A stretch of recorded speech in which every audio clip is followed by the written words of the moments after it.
Hai guys, selamat datang di channel aku Homero06. Baca novel yuk.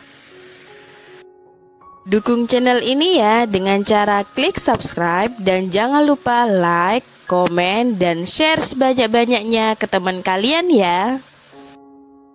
Istri Mantan Mafia episode 6. Nathan pun masuk ke ruangan BP dan di sana ada Pak Randy yang sedang berteriak-teriak sendiri dan sangat marah. Sementara guru BP yang seharusnya menangani Nathan malah kerepotan untuk menenangkan Pak Randy yang benar-benar merasa diinjak-injak oleh muridnya sendiri. "Kau pikir kau itu siapa, hah?" bentak Pak Randy sambil mengebrak-ngebrak meja, tidak terima mobilnya dicoret oleh Nathan. "Kamu pikir itu milik nenek moyangmu apa? Senaknya aja kau coret-coret begitu," ujar Pak Randy yang benar-benar kesal. "Sabar Pak," ujar guru BP menenangkan Pak Randy. Nathan tidak menjawab dan hanya memandang tajam ke arah Pak Randy. "Itu lihat tatapannya, mau menantang," ujar Pak Randy menunjuk-nunjuk batang hidung Nathan yang masih tetap tidak bergeming. Guru BP pun menanyakan dengan lembut kepada Nathan dan mencoba berargumentasi dengan anak didiknya tersebut. Beliau mengangkat cat semprotnya, yaitu barang bukti, dan lalu bertanya, "Dari mana kamu dapatkan barang ini, Nak?" ujar guru BP. Mata Nathan kini beralih ke guru BP, mendengus kecil masih dengan tatapan tajamnya, dan itu sangat-sangat membuat Pak Randy kesal. "Nah kan, mau jadi jagoan nih, berani sekali mengabaikan gurunya," ujar Pak Randy dengan suara tinggi. "Sabar Pak Randy," ujar guru BP itu dan membuat Pak Randy mulai menurunkan kadar emosinya. "Nak Nathan, jawab, kenapa kamu membawa cat semprot ini ke sekolah? Dan sekarang kamu mencoret-coret mobil Pak Randy. Kenapa?" tanya guru BP itu lagi. Nathan masih diam, tak mau menjawab, seolah ingin membuktikan bahwa bukan dialah yang bersalah. Guru BP kini mengganti dan mengatakan tentang majalah dewasa dan bertanya masih dalam intonasi yang sama dengan lembutnya. Mungkin pendidikan psikologis yang diambilnya dulu telah sukses membentuknya menjadi seorang konselor yang cukup baik dan lembut. "Lalu bagaimana dengan ini?" tanya guru BP itu menunjukkan majalah yang tadi Nathan baca di kelas.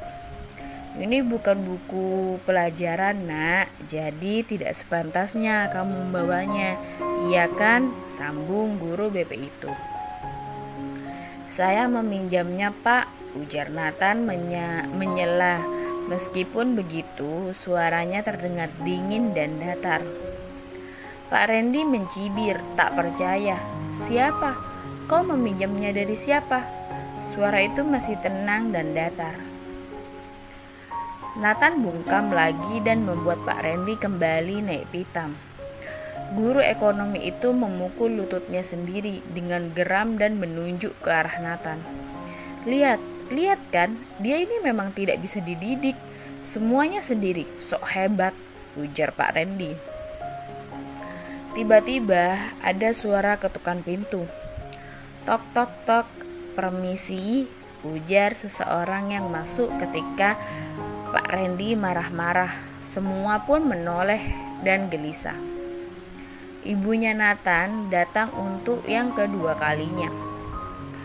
Kedua anak ibu itu saling bertemu pandang selama 2 detik sebelum kemudian sama-sama saling membuang muka satu sama lain.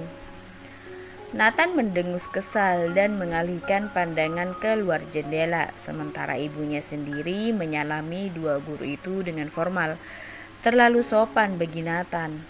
Pak Randy masih dengan marah-marah mengadukan kelakuan Nathan kepada ibu muda tersebut. Sesekali ditengahi oleh guru BP yang menjelaskannya dengan lebih tenang. Nathan sendiri masih saja diam 1000 bahasa dan akhirnya guru BP itu menjatuhkan vonis hukuman untuk Nathan.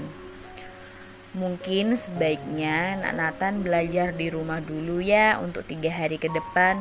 Semoga bisa merenungkan akibat dari perbuatannya hari ini, ujar guru BP tersebut. Baiklah Pak, saut ibunya yang masih di ruangan BP. Nathan langsung keluar dari ruangan 4x4 meter itu tanpa pamit menuju ruang kelasnya untuk mengambil tasnya dan membiarkan ibunya melanjutkan percakapan dengan guru BP. Ibu, maaf sebelumnya, tapi saya ingin bertanya, kata guru BP itu hati-hati. Setelah Pak Randy juga pergi tentunya. Iya, jawab ibu muda itu. Begini Bu, apakah Nathan di rumah baik-baik saja? Apakah dia ada masalah? Maksud saya dia semakin tidak terarah di kelas 2 ini Bu, semakin tidak terkontrol.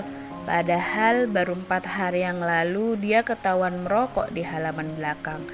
Jadi saya pikir mungkin ada sesuatu yang sedang dihadapi anak itu, ujar guru BP tersebut.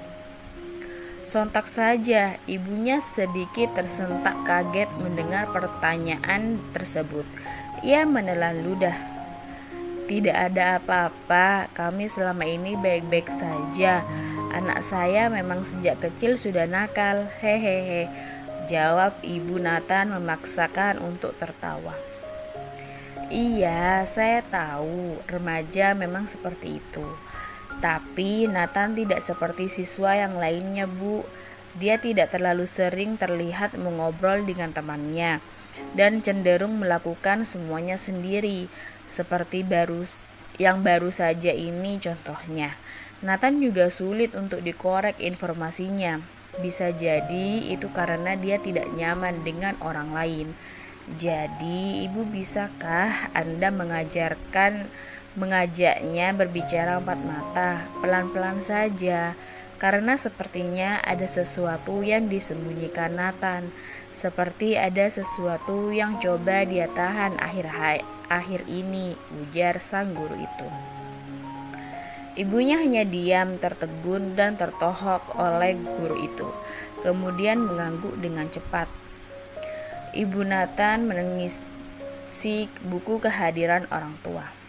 Ia berjalan dengan cepat ke parkiran mobil, dan di sana Nathan telah menunggunya sembari memasang wajah datar, duduk di depan mobil. Ia hanya memandang ibunya yang berjalan mendekat dan membuka pintu mobil. Belum ada yang mulai pembicaraan. Dan selama perjalanan pulang ini, Nathan terus-menerus memandang tanpa ekspresi ke arah luar jendela kaca mobil. Sama sekali tak mengatakan apapun, hingga akhirnya ibu mulai angkat bicara. Ada apa? Tanya ibunya. Apanya? Tanya Nathan dengan intonasi yang sama dan tanpa menoleh. Jangan pura-pura bodoh, Dedek.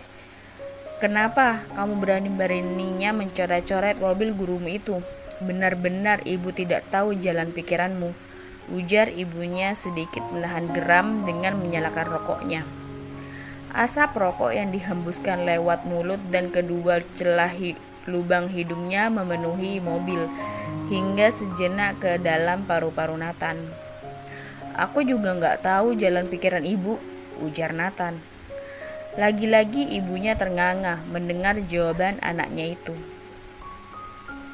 Apa maksudmu? Jangan bertele-tele. Ibu hanya minta penjelasanmu. Kenapa kamu mencoret-coret mobil gurumu itu, ha? Dengan cat semprot pula. Dedek, kamu sudah gila ya? Ujar ibunya yang mulai sedikit kehabisan kesabaran. Ibu mau aku menjelaskannya dari mana? Tanya Nathan. Dia tanya, apa orang tuaku tidak mengajariku sopan santun? Jadi ibu tahu kan? Sudah tahu jawabannya, jawab Nathan enteng, mengangkat baunya dan menoleh dengan galak. Sementara ibunya melotot mengerikan pada anaknya itu. Dia menekan ujung rokoknya kuat-kuat tanpa asbak dekat dashboard ketika berhenti mendadak di lampu merah. Dia paham maksud anaknya. Beberapa detik kemudian lampu berubah hijau. Ibu memindahkan gigi dan melaju. "Kau benar-benar tidak bisa membuat ibu bangga, Dek," gumam Ibu Gina. Keadaan hening dan tak nyaman.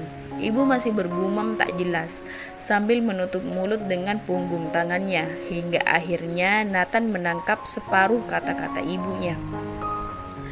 "Dari kecil selalu aja buat masalah. Tidak ini, tidak itu.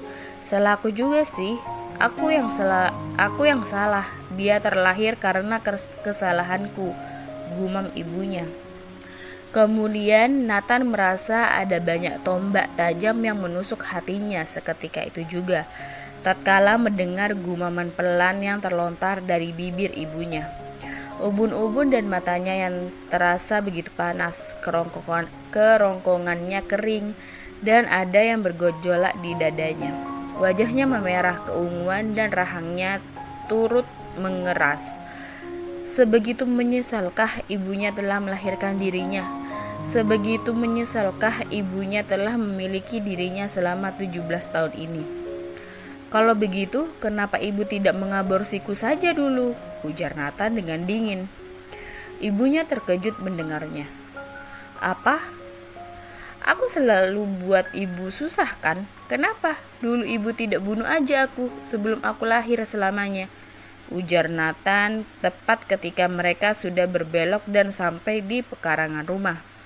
Dia melihat ibunya dari sudut matanya sambil keluar dari mobil.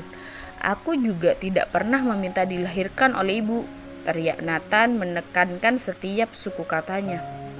Ketika dia memutar kunci pintu rumah dan membukanya, ibunya juga keluar dari mobil, berdiri di sisi pintu mobil dengan menatap Nathan. "Dek Nathan, jangan kurang ajar kau," jeritnya keras. "Dedek," panggil ibunya. "Dan berhenti memanggilku Dedek. Aku bukan anak kecil lagi," raung Nathan penuh amarah sambil membanting pintu. Ibunya yang hanya bisa melongo mendengar bentakan dari putranya. Hasil dari pertengkaran itu berhari-hari. Nathan dan ibunya tidak saling berbicara satu sama lain. Lagi pula, ibunya masih sering pulang larut malam. Jadi memang tidak ada waktu untuk berbicara. Dan Nathan tidak terlalu memusingkan hal tersebut. Dia sudah terbiasa sejak kecil ditinggal oleh ibunya. Dan Nathan sering memergoki ibunya pulang dalam keadaan tubuh berbau alkohol. Juga beberapa kali dia melihat dari balkon atas ibunya pulang diantar laki-laki yang kemudian sepertinya mereka berciuman sebelum berpisah. Bukan ia tidak peduli, ada saat-saat di mana dia merasa tidak terima jika ibunya disentuh laki-laki lain.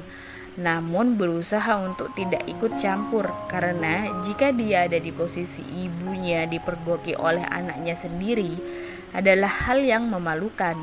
Jadi Nathan diam saja. Tapi hari itu ibunya dipanggil ke sekolah dan hal tersebut membuat Nathan dongkol sekaligus marah. Makanya dia juga tidak banyak di rumah selama dia mendapatkan skors. Ada sebuah pepatah mengatakan buah jatuh tak jauh dari pohonnya, dan pepatah itu sepertinya berlaku bagi Nathan. Bersambung.